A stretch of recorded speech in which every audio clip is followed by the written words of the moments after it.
Hey guys, Max19, welcome back to another tryout. Today's tryout is on Marvel's Midnight Suns. So you may or may not know this about me, but I'm a bit of a comic nerd, especially when it comes to Marvel.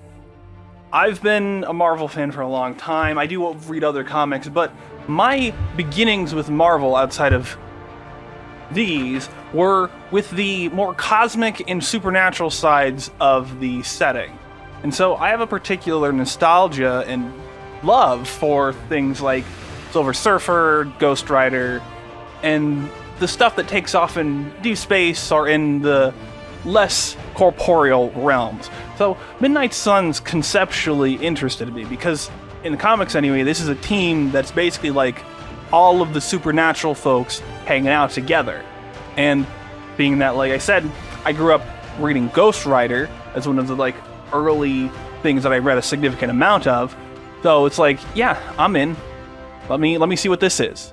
I'm not sure if other people are as easy to sell, but I do remember that early interest was pretty high in hearing that Firaxis of Civilization and then in the last 10 years, XCOM fame, were making this game, making a game with Marvel superheroes. So people were like, oh, XCOM with superheroes. That sounds like it'd be really cool. And then people were a little less interested when they introduced the combat system being based around a card and deck building mechanic. Because people were very wary, and still are, of the potential for microtransactions affecting gameplay. Thus far, I've played about 3 hours. I played through the first 3 missions, and I don't think, talking combat-wise, the card stuff is really a problem. It might not be as interesting to some people, but I think it's fine. The first thing I want to talk about is for some reason this thing requires the 2K launcher. I have it through Steam, playing it on Steam, but it downloaded the 2K launcher, and when I launched the game on Steam, it launches the 2K launcher, and then I have to launch the game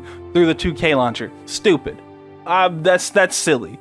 Don't do that. But after you get into the game, you have the option to start a tutorial/prologue thing. You can skip it for like future playthroughs, and then after you play through that prologue tutorial, you are dropped into your character being resurrected. You are the Hunter, that is the character's actual name. Is your name really Blade? Is your name really the Hunter? Yes? Oh, really? And you get some limited character customization. There's a lot more I feel like could be in this without making it too complicated, but, you know, is what it is. And after that, you start the game, and you have some areas where you walk around your sort of home base, and you can talk with the other heroes who are staying there. There's like, I think, sort of, not necessarily dating sim elements, but you do like have friendships with them represented by hearts. So you sort of flirt with Marvel superheroes, so that's your thing. You unlock secrets and find just various stuff around here, but you can also just go and do missions and run through your story, and those are, rather than being like this third-person thing, you walk around, a more traditional tactical strategy thing, though a little different from what I've played with games like XCOM, because it's just a lot looser. The cards sort of control everything. They are very much the center idea, but there's also some other concepts built into that. There are sometimes things that you can interact with in the environments, that you can use your heroism, I believe, which you gain by playing cards that don't have a cost.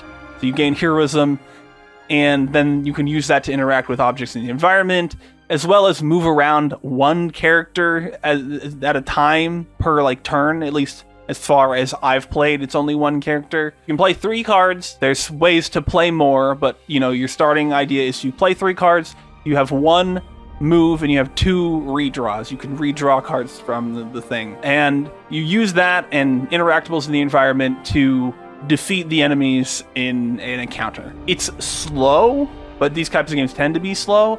But I think the way that things bounce off of each other, you can create some fun combos. There's a lot of potential for like building something that really has great synergies in it that, you know, you can really only get in card game based things. I mean, you could probably find these things in things that aren't card games, but you get them especially in card games. That's sort of like the big draw of a card game, is building synergies and things that bounce off each other really well. I have a handful of negatives I'm going to go over here before we get into some more positives, I guess. First off is that I wish that this looked less like a style of realism. It doesn't look particularly striking. There's kind of a mismatch between like the skin textures on the player character, the hunter, and the skin textures on the other characters, like the actual Marvel characters. Some of them, like Doctor Strange and Tony Stark, they almost look like plasticky, whereas the player character has more natural skin texture. There's just these little things in the visual design that is like, if you just stylized it, like, because like comics can look really cool. Like, let's throw up some images of comics. Look at this stuff. What if the game looked like that? Wouldn't that be cool? Wouldn't that be amazing? Especially like these supernatural comics that like break the bounds of like having to depict a form of reality. Like, that could be really cool as like a basis art style, but we got this style of realism that is of the style at the time. And so I wish that they went a little bit more into like crafting something that looked more striking and unique for their art style. Additionally to that, the voice acting, or at least for the characters that I've met so far, leaves a little bit to be desired. Sure about that? Last one got a little heated. The eternal spirits of vengeance take technical fouls very seriously, especially in the fourth quarter. Forget it. Tonight is movie night. It is always movie night. Exactly. Wow, out of jail again? Who made this game? Wilson Fisk? Well, if parking is free, clearly no one from Manhattan. You know what they say? All work and no play is how we ended up with Ultron. It is nice to hear Yuri Lowenthal as Spider-Man. I was in the neighborhood, being friendly. Seemed like you folks could use a hand, Doc. He's also the voice in the PS4, the PlayStation, Sony Spider-Man games. And they're not all terrible. A lot of them sound kind of generic, or they sound like they're someone doing a voice, or in some cases they don't sound as old as they maybe should be. It's like maybe miscasting, maybe misdirecting. Something is up in some of the performances that sort of sets me the wrong way. The last thing I want to mention for negatives, I think, here is there's some performance issues I saw while I was playing. I did eventually get my graphic settings set in a way that I didn't seem to see as iffy performance, but when I had it set at the beginning, I was trying to just like max it out to see what it looked like.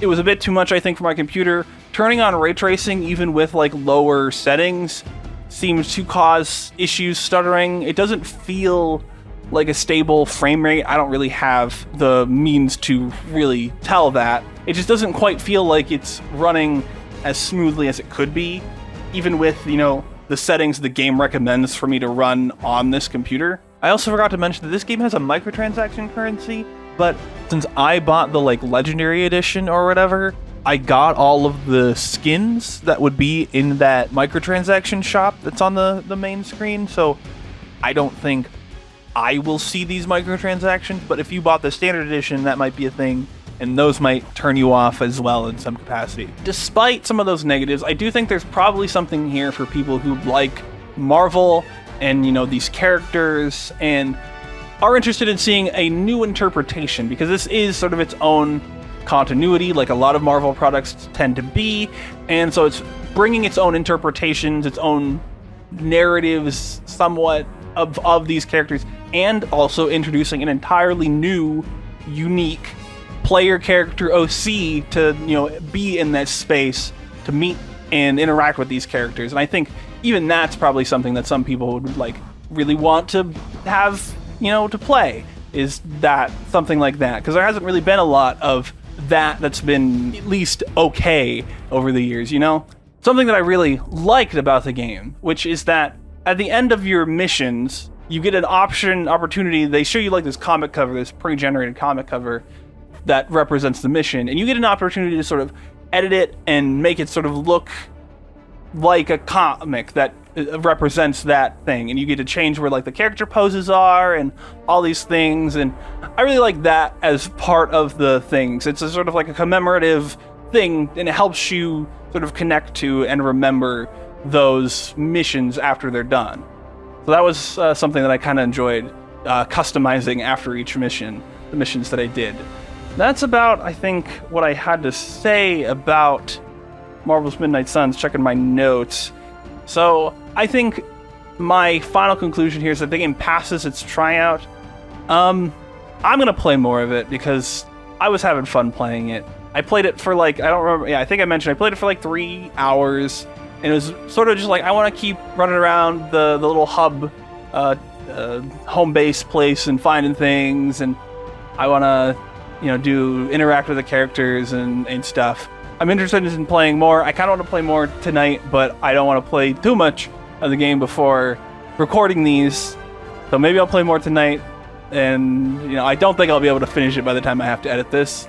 So who knows? Anyway, I'm rambling. I think I said the game passes its tryout. I don't remember if I did or not. So yeah, I don't know if I can 100% recommend it to everyone, but I can say check it out.